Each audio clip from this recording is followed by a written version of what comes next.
আমি মনে প্রাণে বিশ্বাস করি যে তামিম যদি সিদ্ধান্ত নেও খেলবে তাহলে ও প্রিপারেশন নিয়েই খেলবে।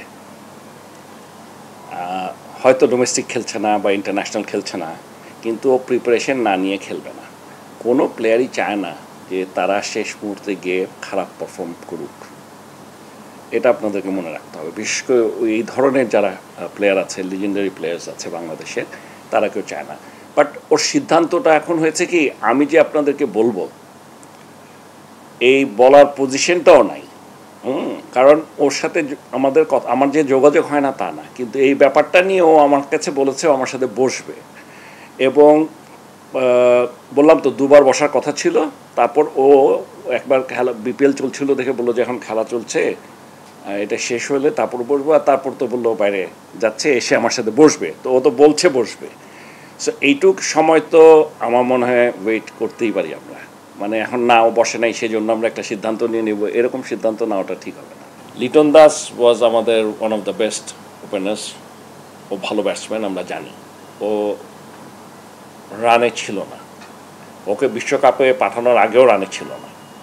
আপনি যদি দেখেন শান্ত, আমরা ও স্ট্রাগল করছিল আসার পরে, কিন্তু তারপরে সে বেশ কয়েকটা ব্রিলিয়েন্ট ইনিংস খেলে আমাদের কাছে আস্থা কুড়িয়েছে যে না আসলে শান্ত একটা ভালো ব্যাটসম্যান। এখন মাহমুদুল্লাহ রিয়াদ দারুণ ফর্মে ছিল বিশ্বকাপে যাওয়ার আগ পর্যন্ত, দারুণ ফর্ম। ইনফ্যাক্ট বিশ্বকাপ শুরুর আগে ইভেন এগেইনস্ট ইউএসএ দারুণ খেলেছে। মানে আমি যেগুলো সত্যি, এটা তো অস্বীকার করার পথ নাই। এখন আপনি আসেন সাকিব, হয় ব্যাটিং না বোলিং কোনো না কোনো জায়গায় তো করবেই। এর আগে তো কখনো দেখি নাই যে কোনো জায়গায় পারবে না। মানে আমি একদম ফ্র্যাঙ্কলি কথা বলছি। এখন যেখানে নাকি লিটন দাস, শান্ত, সাকিব অ্যান্ড মাহমুদুল্লাহ রিয়াদের মতো প্লেয়ার কোনো রান করতে না পারলে, এই যে সেকেন্ড রাউন্ড উঠলাম আমরা, এইটাই তো আমরা মনে করি একটা বিরাট ব্যাপার।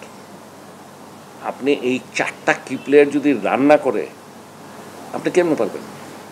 এখন এদেরকে বলেন কি শিখাবে?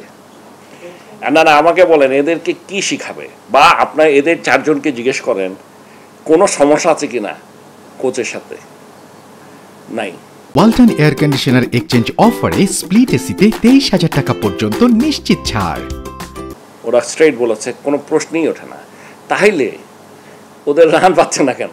এখন এইটার উত্তরটা তো আসলে এইভাবে দেওয়া কঠিন। একটা জিনিস আপনাদেরকে বলি, আর খালি ছেলেদের না, আমি আরেকটা জিনিস অবজার্ভ করছি, আমাদের মেয়েদের টিমেরও ব্যাটিং পারফরমেন্স হ্যাজ ডিটেরিয়েটেড।